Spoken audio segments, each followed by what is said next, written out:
Hello everyone, welcome to my channel. I hope आप सब अच्छे होंगे।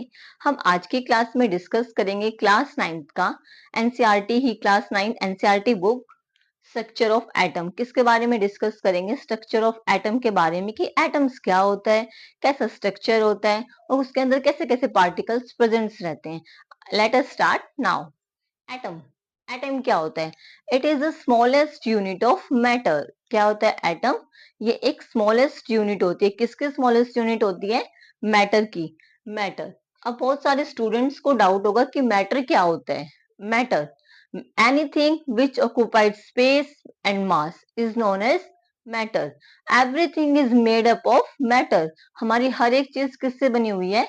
मैटर से, जो क्या ऑक्युपाई करे? स्पेस एंड मास को ऑक्युपाई करे।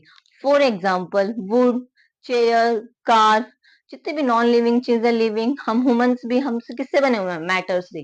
तो एटम क्या हुआ? एक स्मॉलेस्ट यूनिट हुई किसकी? मैटर की। अब आपके जो प्रीवियस चैप्टर है आपका, वो एटम एंड मॉलिक्यूल्स है। उसमें आपको बताया गया एटम्स के बारे में। कुछ साइंटिस्ट थे जिन्होंने डिस्कवर किया एटम के बारे में, एटम को बताया कि एटम क्या होता है, उसको कैसे डिफाइन करेंगे। उन्होंने एटम्स के बारे में कुछ बताया। आपके साइंटिस्ट थे डॉल्टन। उन्होंने क्या बताया एटम के बारे में? उन्होंने डिफाइन किया इट इज इनडिविजिबल और इनविजिबल। उन्होंने क्या बताया? एटम जो क्या है? इनडिविजिबल है और इनविजिबल, जिसको हम अपने नेक्ड आई से नहीं देख सकते।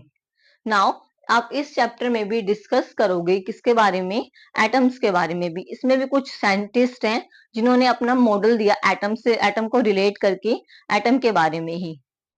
Now it is the smallest unit of matter, spherical in shape. कैसे शेप होती है उसकी? स्पेरिकल शेप की होती है। इट इज इनडिविजिबल और इनविजिबल। कैसा होता है? इनडिविजिबल भी होता है और इनविजिबल भी होता है। इट कंजिस्ट सब एटॉमिक पार्टिकल्स।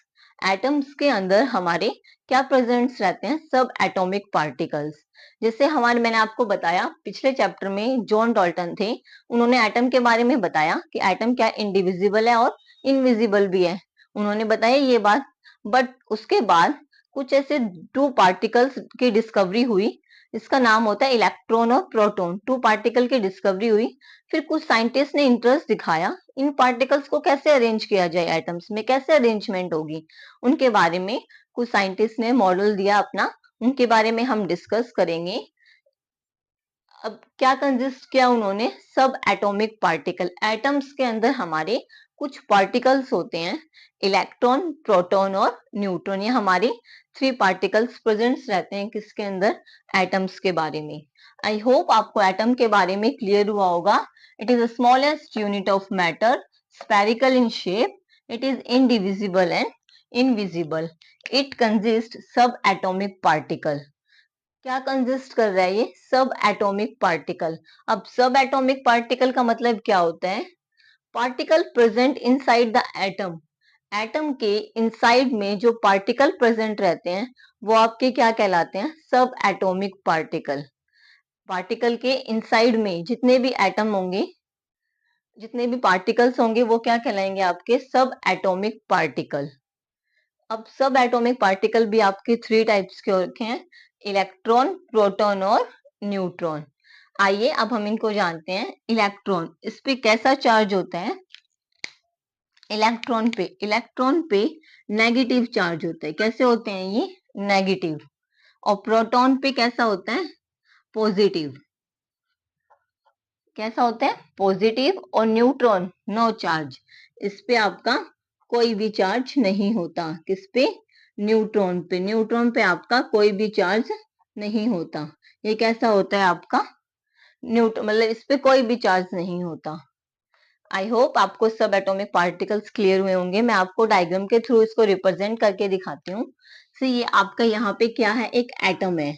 आप, ये क्या है? आपका एटम है। और इसके अंदर बीच में सेंटर में क्या होता है? न्यूक्लियस। सेंटर में क्या होता है? सेंटर में होता है आपका न्यूक्लियस। ये आपका, ये क्या है? एक एटम है। और एटम के बीच में क्या होता है? सेंटर में न्यूक्लियस।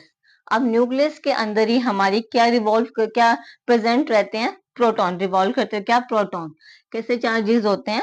पॉजिटिव। प्रोटॉन का मैंने अभी आपको बताया कि कैसा चार्ज होता है, पॉजिटिव। ओके, अब यहाँ पे जो बाहर होंगे न्यूक्लियस के अराउंड, यहाँ पे कैसे इलेक्ट्रॉन रिवॉल्व करेंगे, negative. Electron revolve around the nucleus, nucleus के चारों ओर आपके इलेक्ट्रॉन रिवॉल्व करेंगे।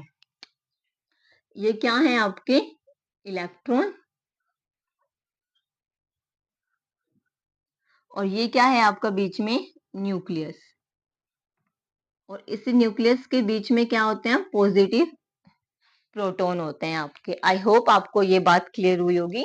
नेक्स्ट अब हम डिस्कस करते हैं, हमारे कुछ साइंटिस्ट थे जिन्होंने क्या दिया, मॉडल ऑफ एटम। बहुत सारे साइंटिस्ट थे जिन्होंने क्या दिया, बहुत सारे मॉडल दिए एटम से रिलेटेड। आइए हम अपने फर्स्ट साइंटिस्ट को पढ़ते हैं, Thompson model of atom. J J Thompson, क्या नाम था इनका, जे जे थॉमसन। इन्होंने किसकी डिस्कवरी की थी, डिस्कवरी ऑफ इलेक्ट्रॉन।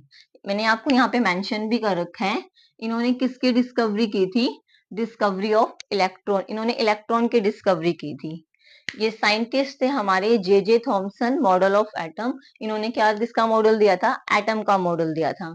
इन्होंने अपने एटम, अपने मॉडल में क्या बताया, हम वो डिस्कस करते हैं।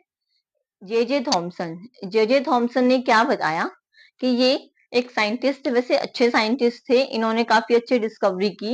इन्होंने एटम के बारे में भी बताया, और कैसे बताया कि इलेक्ट्रॉन वहां पे कैसे एम्बेडेड होते हैं, कैसे इलेक्ट्रॉन वहां पे प्रेजेंट हो रखे हैं। वो सब हमें किसने बताया, जे जे थॉमसन ने बताया। जे जे थॉमसन ने क्या किया, जे जे थॉमसन ने कंपेयर किया एटम को किससे, वाटरमेलन से। जे जे थॉमसन कंपेयर किया, इन्होंने किसको कंपेयर किया, एटम को किससे, वाटरमेलन से। वाटरमेलन जो हम खाते हैं उसको किससे कंपेयर किया, एटम से। इन्होंने क्या किया, एक वाटरमेलन लिया, वाटरमेलन लिया, अब उसको जो अंदर का रेड एडिबल पार्ट होता है, कैसा पार्ट होता है, रेड एडिबल पार्ट, ये क्या लिया इन्होंने यहाँ पे, वाटरमेलन। जे जे थॉमसन ने, ये आपके एक साइंटिस्ट थे, ये फिजिस्ट साइंटिस्ट थे, इनको नोबेल प्राइज भी मिला था अपने ही किसमें, फिजिक्स में। इन्होंने क्या किया, वाटरमेलन, वाटरमेलन इन्होंने कंपेयर किया किससे, एटम से। इन्होंने एक वाटरमेलन लिया जो उसका रेड एडिबल पार्ट होता है, कैसा part, red edible part, red edible part जो हम ईट करते हैं, रेड कलर का जो बीच में होता है। इन्होंने बताया कि ये एक पॉजिटिव प्रोटॉन्स है, यहाँ पे क्या है, पॉजिटिव चार्जेस हैं यहाँ पे सारे में। और बीच बीच में इन्होंने यहाँ पे बताया कि जो ये ऐसे सीड टाइप में जो होते हैं, हमारी जो वाटरमेलन में सीड होती है, उन्होंने बताया कि ये इलेक्ट्रॉन्स हैं, ये क्या है, इलेक्ट्रॉन्स हैं। इन्होंने यहाँ पे सीड को किससे रिप्रेजेंट किया, इलेक्ट्रॉन से। और जो ये रेड एडिबल पार्ट था, इन्होंने बताया कि ये प्रोटॉन है, यहाँ पे प्रोटॉन प्रेजेंट्स हैं, और इलेक्ट्रॉन्स आर एम्बेडेड। उन्होंने इलेक्ट्रॉन को क्या बताया कि इलेक्ट्रॉन जो है behave like a seed, seed की तरह इलेक्ट्रॉन यहाँ पे बिहेव कर रहे हैं। जे जे थॉमसन ने अपना मॉडल दिया, उन्होंने किससे बताया, वाटरमेलन को रिप्रेजेंट करके, या फिर जो किशमिश पे पुडिंग होती है, किशमिश पुडिंग, उनका भी इन्होंने मतलब कंपेयर करके बताया एटम से। इन्होंने क्या बताया, it consist positive charge proton and electrons are embedded. इन्होंने क्या बताया कि इसके अंदर पॉजिटिव चार्ज प्रेजेंट रहता है, और इलेक्ट्रॉन्स क्या करते रहते हैं, यहाँ पे electrons are embedded and electron behave like a seed. Electron किसकी तरह बिहेव कर रहे हैं, सीड की तरह बिहेव कर रहे हैं यहाँ पे। और उसके अंदर कैसा वो कंजिस्ट क्या कर रहा है, red edible part, positive, positive charge proton. Next, positive charge proton and electron are equal in magnitude. इन्होंने क्या बताया कि जो पॉजिटिव है और आपका जो नेगेटिव है, पॉजिटिव और नेगेटिव चार्ज दोनों क्या कर रहे हैं, प्रोटॉन और इलेक्ट्रॉन इक्वल है, किसमें, मैग्नीट्यूड में। जैसे एक पॉजिटिव है, एक नेगेटिव है, अगर मैं इसको कट करूं तो क्या हो जाएगा, न्यूट्रल।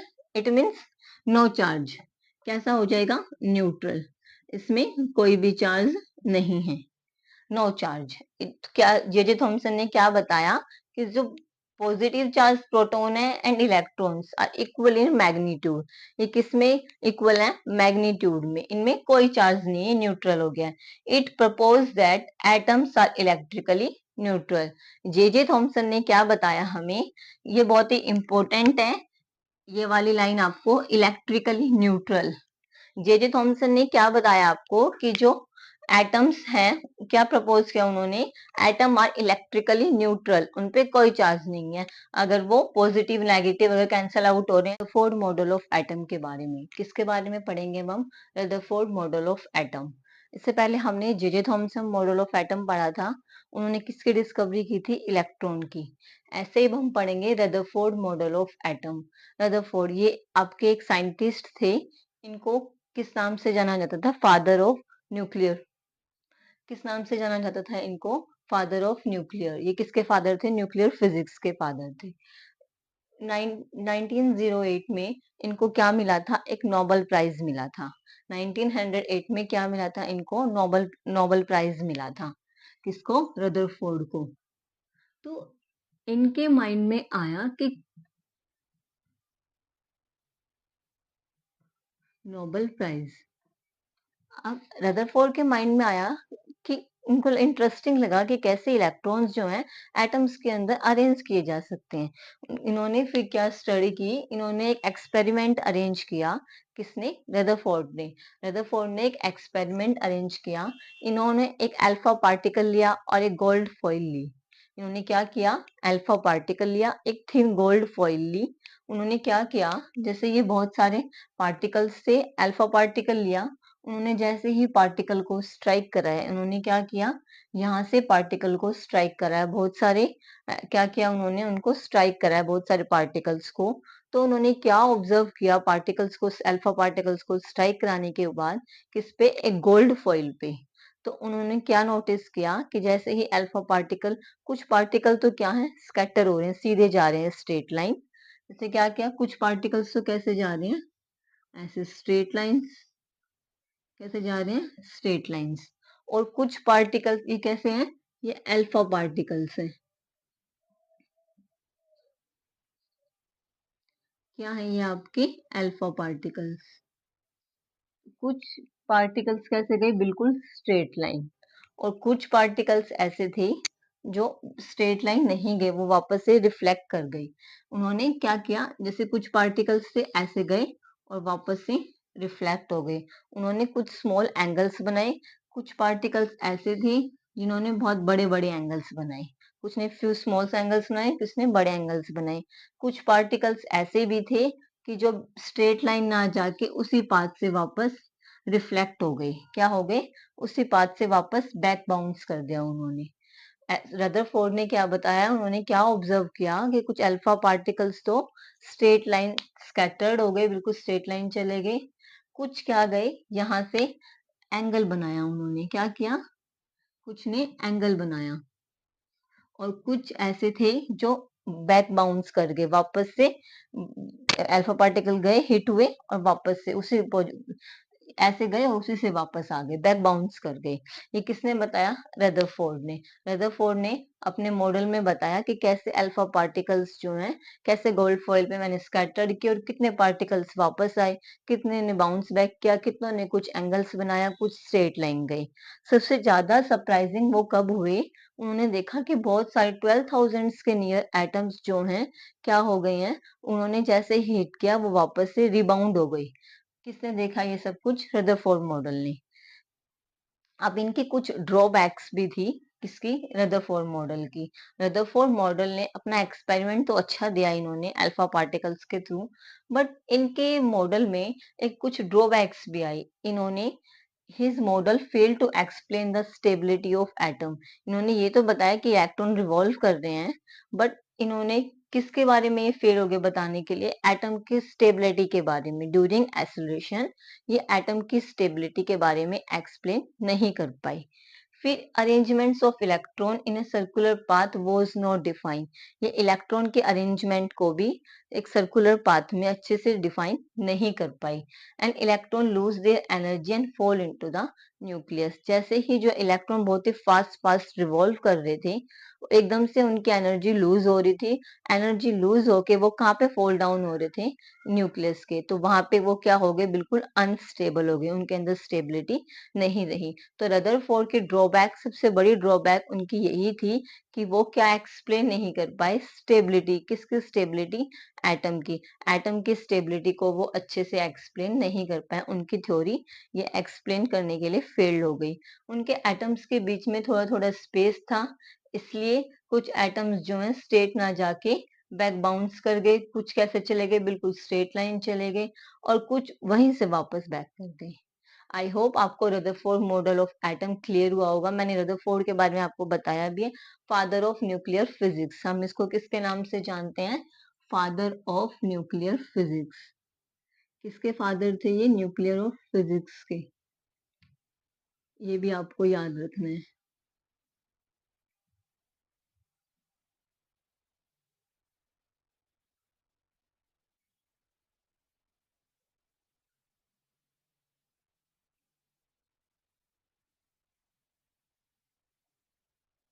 ये बात भी आपको अच्छे से याद रखनी है कि किसके फादर थे ये? न्यूक्लियर फिजिक्स के। इनको नोबेल प्राइज भी मिला था। आई होप आपको ये क्लियर हुआ होगा। ऐसे ही कुछ एक मॉडल्स और बचते हैं आपका, बोहर मॉडल ऑफ एटम। हम उसको कल की क्लास में ऐसे ही डिस्कस करेंगे। धन्यवाद।